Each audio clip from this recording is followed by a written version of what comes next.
ARFI is the first crowdfunding platform, equity crowdfunding platform in Armenia, and also the first platform as such in the region, or I guess in the world, because I haven't found any other examples, which is backed by the government. So our shareholder is ANIF, Armenian National Interest Fund, which is a government entity.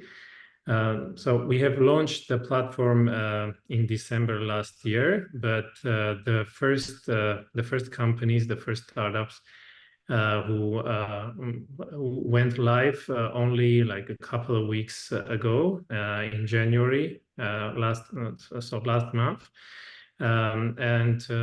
so we.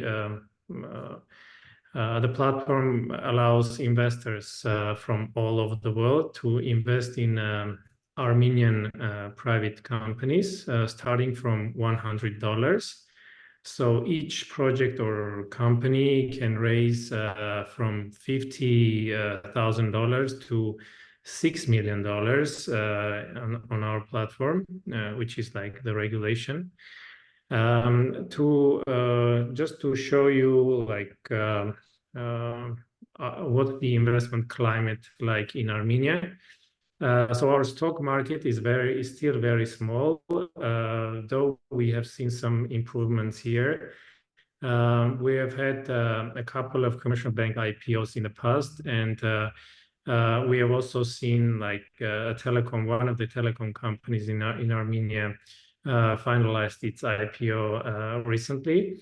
So the deployed capital from private equity and venture capital firms still remains small. And also we hear this when we talk to our potential issuers, the companies who come to our offices or apply to our electronically. So they also tell us that P and VC, though we have like dozens of like private equity and venture capital firms, and you see this list on the screen, but they come to us. And why? Because first of all, as you know, equity crowdfunding platforms have like a big advantage, which is it's a great marketing tool. With just onboarding into just our example, within 1 month, the two companies which are already went live on our platform, more than 20,000 users have seen their companies, have seen their pages during only like within 2-3 weeks, and that's a great like marketing tool for them. And one of the companies already mentioned that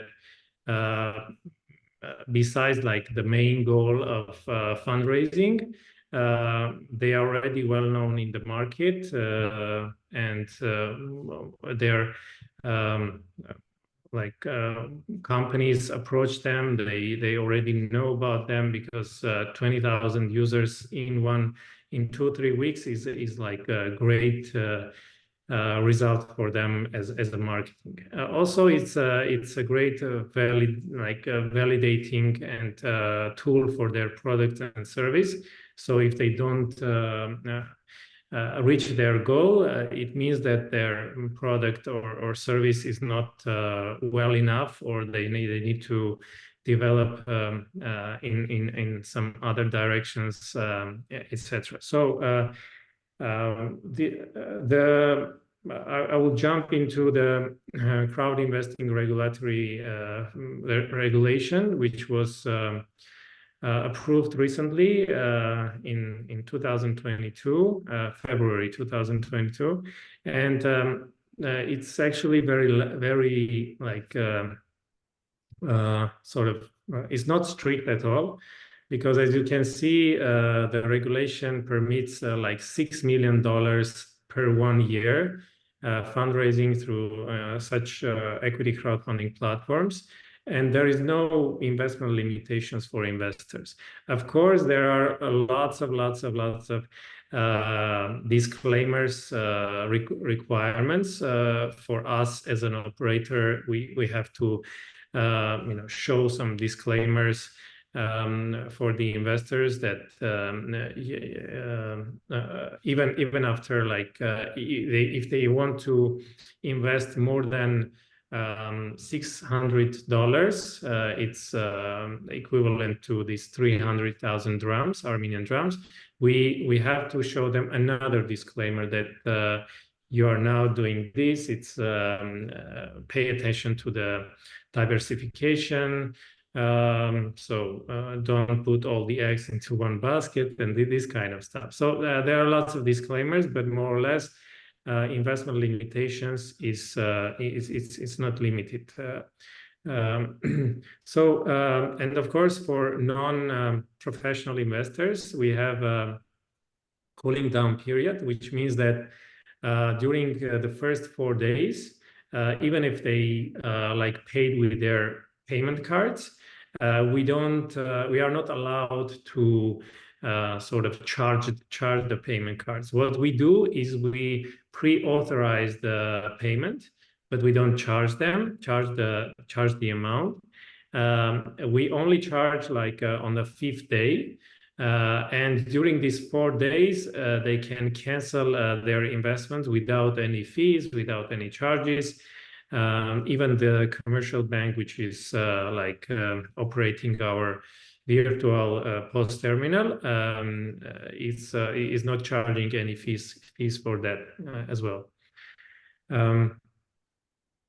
So these are the results so far. We got the license in November 2022, and during this period we have got some around 300 applications from startups and other companies, and out of these 300 we approved through our investment committee only 13 of those.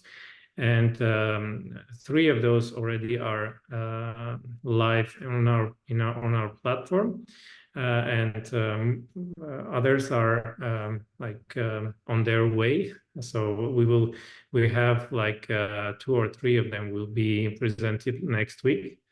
These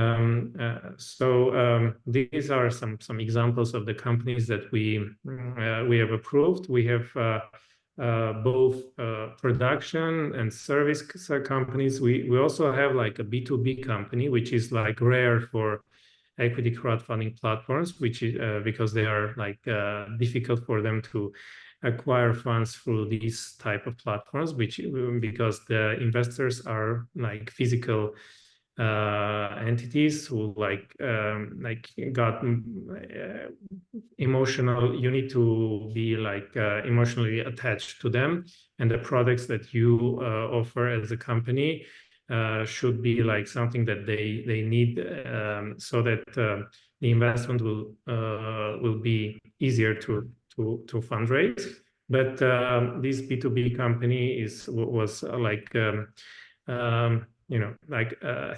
an example of those companies that we couldn't reject. So we also have a few startups which we are proud of, because every equity crowdfunding platform should have startups in their list, because users usually come and revisit the site just to see what new challenges, what new problems are being solved by these startups. And without these startups, it will be very difficult to acquire new users, and the conversion rate will be much lower.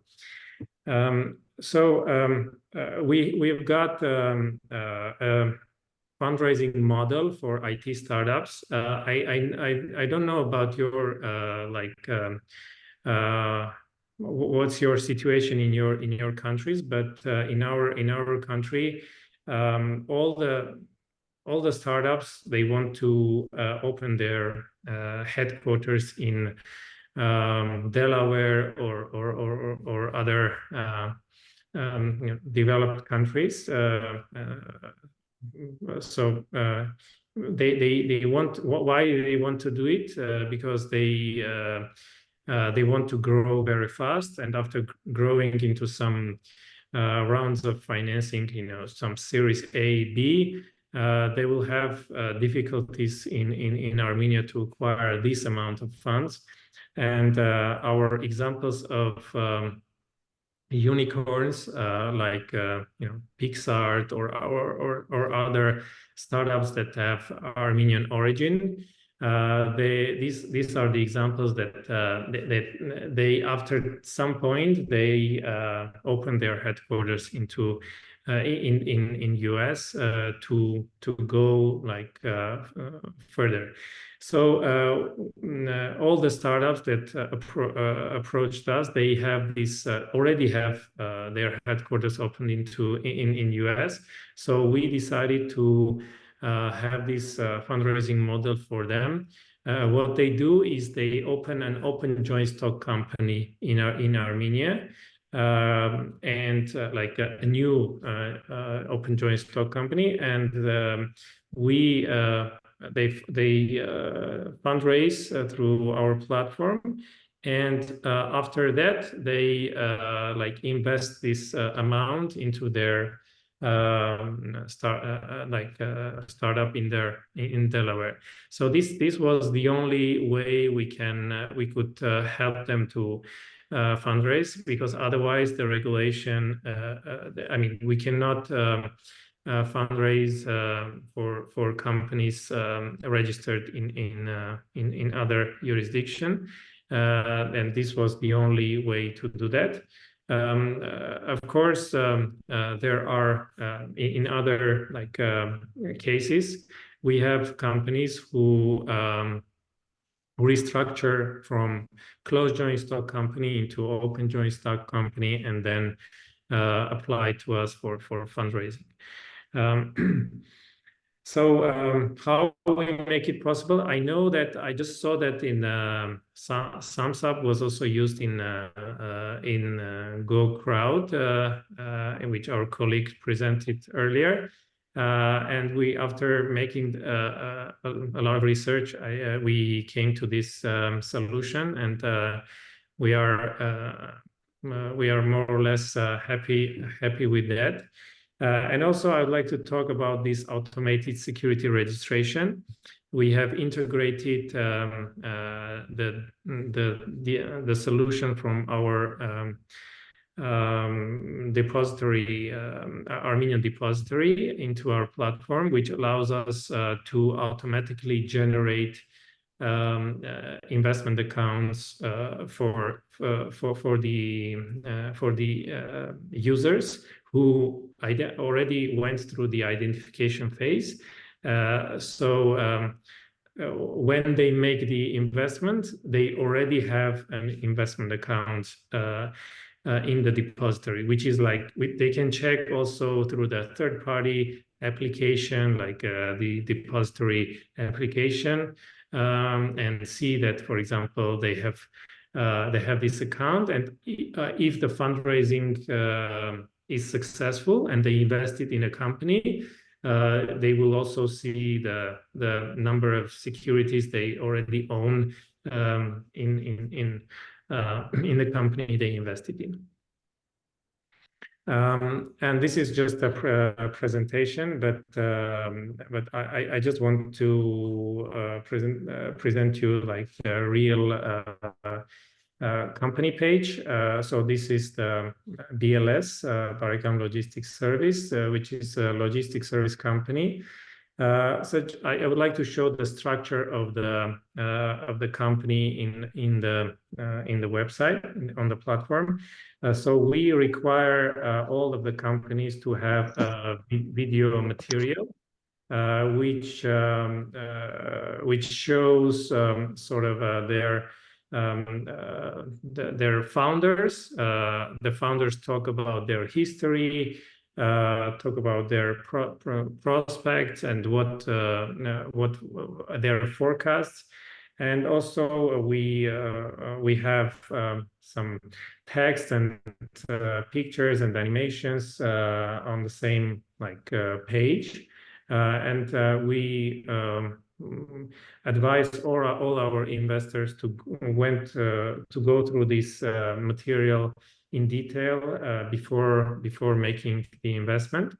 Of course, we have also a detailed investment offer, which let me show you this. So this is like an investment offer, which is like a legal document. They need to read and go through, and this includes also such information which is not included in the main page, including even the compensation of the co-founders, executives of the company, etc. So this is I mean, it's all about the company page. And we also put some detailed information about the status of the investment, how much was fundraised from the minimum fundraising goal. They have two goals, minimum and maximum. How many investors have been invested so far? So this is all public information. So yeah, this is it. A few words also about the company due diligence process. Of course, the main criteria is the team itself. We need a diversified team, which will provide confidence that the company can reach their targets. Of course, we also take a closer look at the business model. The growth potential, we look at it from the risk profitability point of view. For example, for startups, we have a different approach because of their growth potential. We don't require them to have a history of sales. Because they have growth potential. So that's the example. That's why we, I mean, from the we look at all the projects from the risk profitability point of view. So we also support the companies in the financial projections and marketing video creation. So the first 10 companies, what was like, we made a promo that all the media materials was created by our support. So we also support them in the financial projections, because most of the startups at this stage, the pre-seed stage, they don't have too much knowledge in finance. They don't have financial specialists, so that's why we support them in financial projections. But as our colleagues told before, we don't make our support is just we ask questions, and their questions and their answers are we present them in the Excel files, or so we don't make our proposals or suggestions because this is prohibited for the operator to make suggestions or changes in the financial information. So yeah, I guess this is it. Thank you, and if you have questions. Эдгар, спасибо большое. Реально звучит классно. Тогда давайте по вопросам. Круто, спасибо большое, Эдгар. Вам как, на русском, на английском? Да, на русском. Да, окей. Вопрос, почему у вас договоры, не договоры, а вот этот проспект эмиссии, типа такого, ну, вот документ для инвесторов, он на английском языке? У У нас на аудитория, да, такая? английском и на армянском пока что мы планируем обязательно на русском еще и выпустить, как бы, потому что наш таргет идет, как бы наша у нас 2-3 миллиона как бы армян, живущие в русскоговорящих странах, поэтому как бы планируется обязательно. У нас сайт тоже есть на русском, но пока что как бы армянский и английский. И еще наши договора тоже как бы на двухязычных автоматически они генерируется PDF с данными о инвесторах, с данными инвесторов и компаний автоматически генерируется, и как бы инвестор дает согласие на этот договор, и эти договора тоже на английский и армянский. Но в планах есть еще и французский как бы, язык и русский. Круто, круто. Окей, супер. А сколько инвесторов у вас зарегистрировано? У нас пока что 110 в течение как бы наш маркетинг, мы как бы на весь был открыт с 15 января. Мы активно маркетинг подняли. И начиная с этого момента, как бы у нас пока что 110.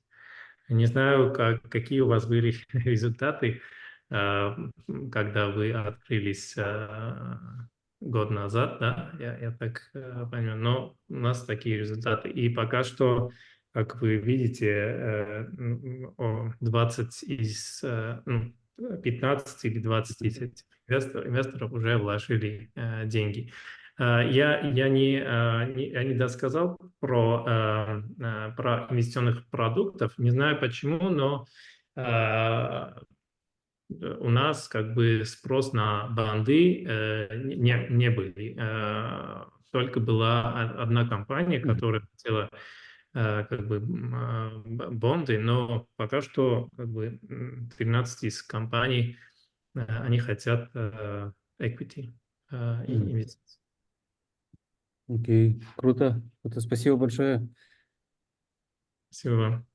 Вам спасибо за хорошие вопросы. Эдгар, а помогает ли вот то, что у вас есть доля государства развивать бизнес? Думаем, что да, думаем, что помогает, хотя как бы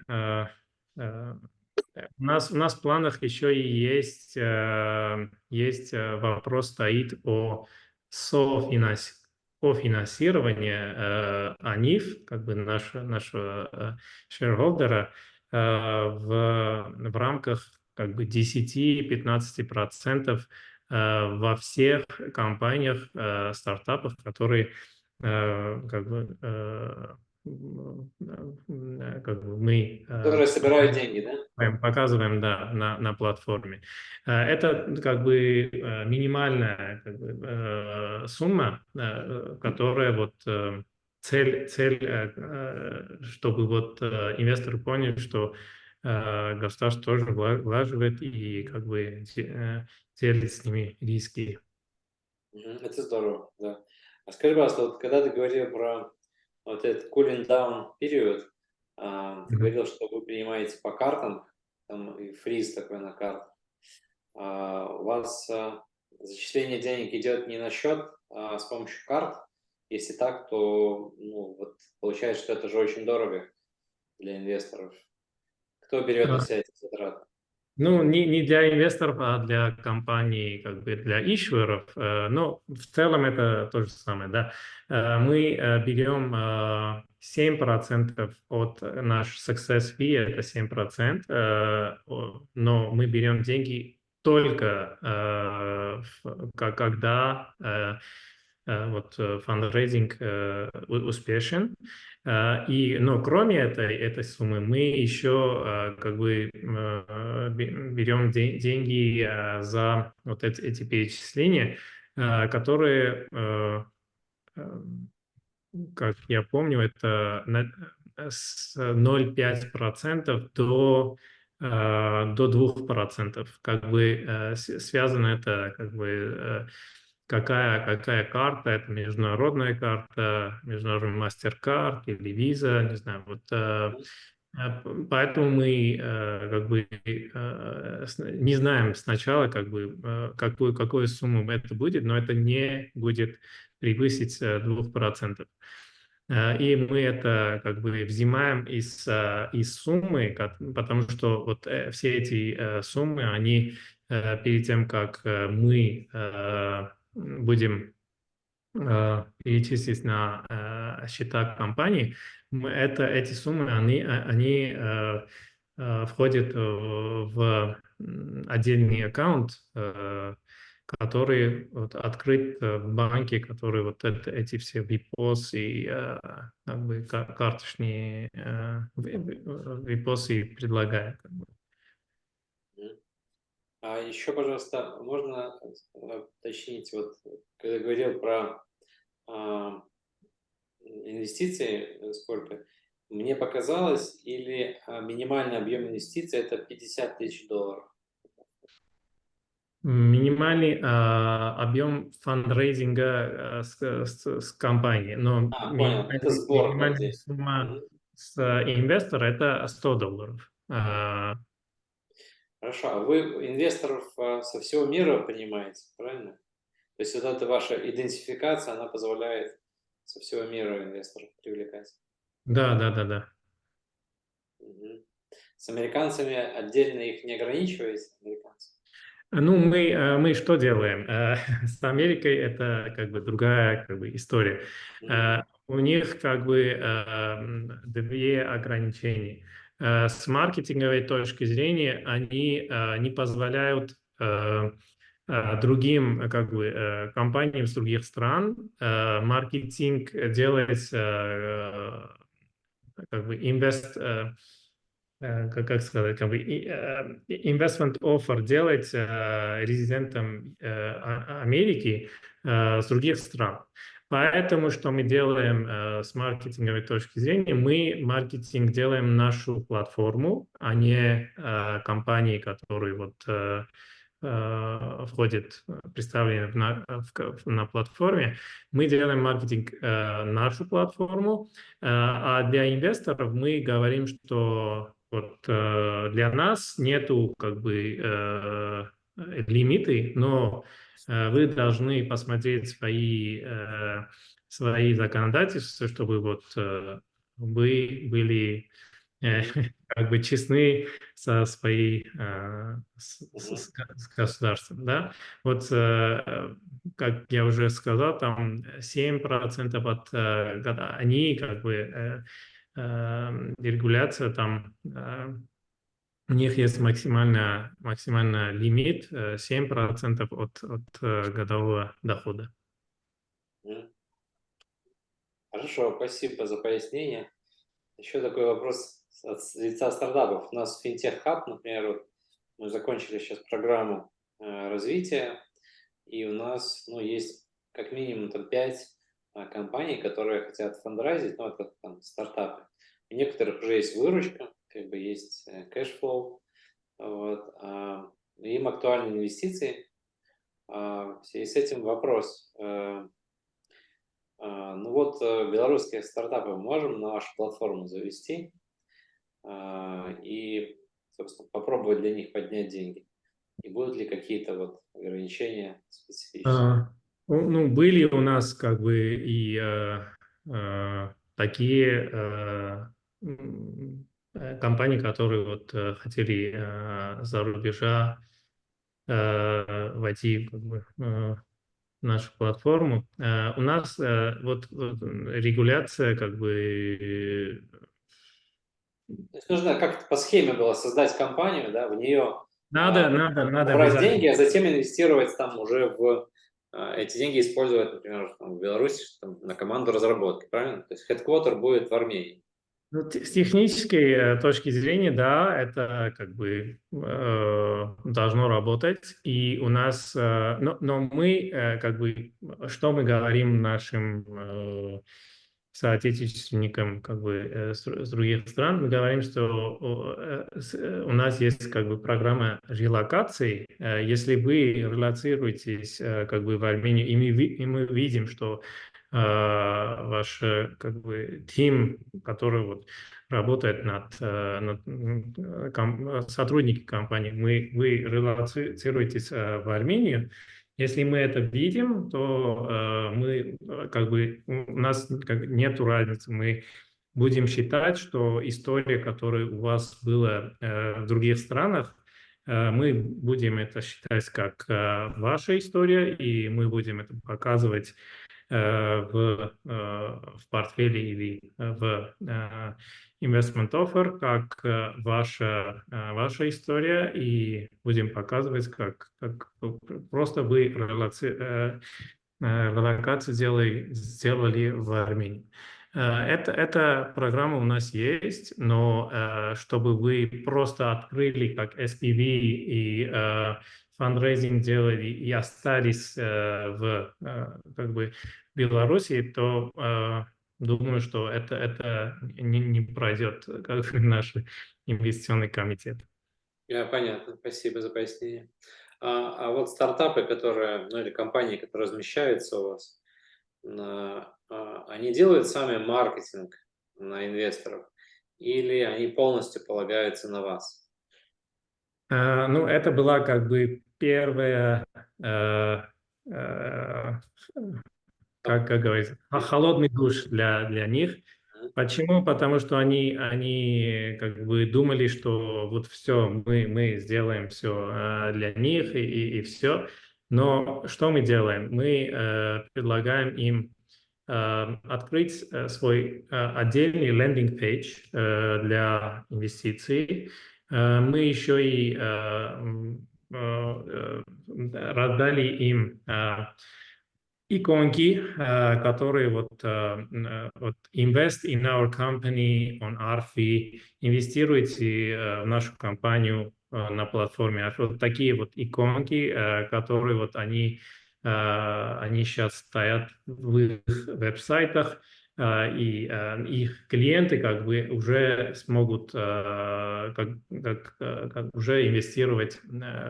Вот такие инструменты мы им предлагаем. Мы еще что делаем? Мы у нас как еще и как государственная как бы компания, у нас есть очень хорошие как бы возможности для пиара. Поэтому мы что делаем? Мы во всех интервью мы берем с собой одну, как бы две компании, фаундеры компаний, и мы как бы пиар делаем еще и с ними. Это тоже помогает, в частности, помогает армянам, живущим в Армении, как бы внутри Армении. Это пиар очень много помогает. Поэтому как бы мы предлагаем, чтобы они тоже не сидели. И одна из компаний уже, как бы, которая вот делает логистические услуги с Европы в Армению, они даже, мы уже думаем с ними уже предлагать QR-коды, которые они как бы физически будут отдавать их клиентам в Европе, где они как бы просто с QR-кодом смогли бы очень быстро идентифицироваться, открыть счет и инвестировать в их компанию. Поэтому как бы мы тоже как бы стартап, мы начинаем, мы сейчас думаем, вот какие каналы использовать для маркетинга, и думаем, что потом как бы в нашем следующем, когда мы увидимся, уже будут результаты, и я могу поделиться Историям еще больше. успеха, да? Мгм. Вер, спасибо. Ну вот, когда ты рассказал про логистическую компанию, вспомнил, что у нас в программе есть стартап, где один из основателей как раз из Армении, армянин, вот, и они как раз делают такой peer-to-peer логистический сервис. Вот. И было бы ценно, если бы мы их познакомили с компанией, которая у вас сейчас собирает фандрайзит. Вот. Возможно, они нашли бы какие-то точки соприкосновения, потому что, ребят, интересное решение. Вот. Им какой-то нужен такой product market fit. Может быть, они могли бы найти какой-то общий язык и помочь друг другу с учетом того, что еще к тому же соотечественники. Вот. С Если сможете удовольствием. какой-то сделать интро, было бы хорошо. Да, с удовольствием. Да, ну отлично, отлично. Хорошо, да, поделимся контактами уже вне мероприятия. Друзья, есть ли еще вопросы? Буквально, наверное, можно там еще один-два позволить себе. Да, Можно вопрос? да, давай, Да, пожалуйста. вот то, что я вот, оказывается, не знал, что вы государственная платформа, ну, state-owned. Тоже интересный кейс. Вот и классно, что у вас интеграция идет с центральным депозитарием Армении. Вообще, насколько было сложно получить от них ну, вот эти вот ключи ну, во-первых, давайте так, как вы подключились к ним и насколько это было сложно? Честно сказать, эта интеграция была причиной, почему мы как бы, начали работать как бы год спустя, как получили лицензию. Ну, не считая как бы еще другие как бы показатели. Я не досказал, что наша регуляция, не знаю, как у ваших стран, но наша регуляция как бы мы должны сделать, как это, ISO М, 27001, вот этот сертификат получить. Это очень сложный сертификат, и для этого надо еще делать пен-тесты. В общем, очень сложная и затратная как бы программа. Ну, не считая вот это, другая как бы самой главной как бы проблемой была вот эта интеграция с программой Depend, которая программа депозитарий. И было очень сложно. Почему? Потому что наша платформа у нас нету серверов. Мы с Amazon используем AWS. И было очень сложно как бы им вот этот как бы, через Amazon как бы подключиться к ним, потому что у них были очень как бы строгие регламенты для вот их API.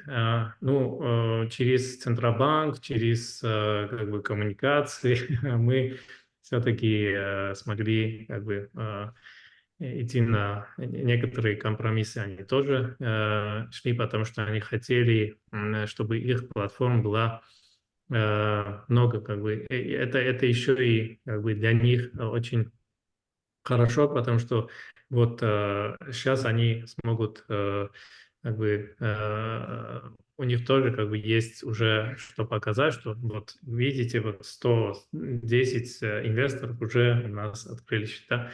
Вот, ну, они тоже заинтересованы в этом. Поэтому было сложно, но смогли. о, круто, круто. Нам тоже надо так сделать, но Да, потом в это будущем. отличное решение. Вот любая автоматизация такая, она дорогая, тяжелая, но она реально делает крутой продукт, получается. И самое главное еще это конкурентное преимущество. Вот прям. Да, да. Если с займами можно просто договорами займов обойтись, а уже инвестиции в долю, это же реестры, всегда надо мейнтейнить все это, чтобы было up-to-date. И вот Ну, это это да. достаточно Здесь нужен просто. объем, когда есть объем, сделай. Все остальное уже не страшно. Ну что ж, коллеги, было ценно пообщаться. Вот, Эдгар, спасибо большое за ваши доклады, выступления. Александр вот уже бежал, ему тоже спасибо. Вот, было реально классно. Остаемся на связи. Тогда, надеюсь, действительно через годик можно поделиться там, историей успеха, собраться еще раз, посмотреть, как развивается индустрия. Вот. Но если соберетесь в Минск, там, будем рады вас видеть здесь, пообщаться вживую.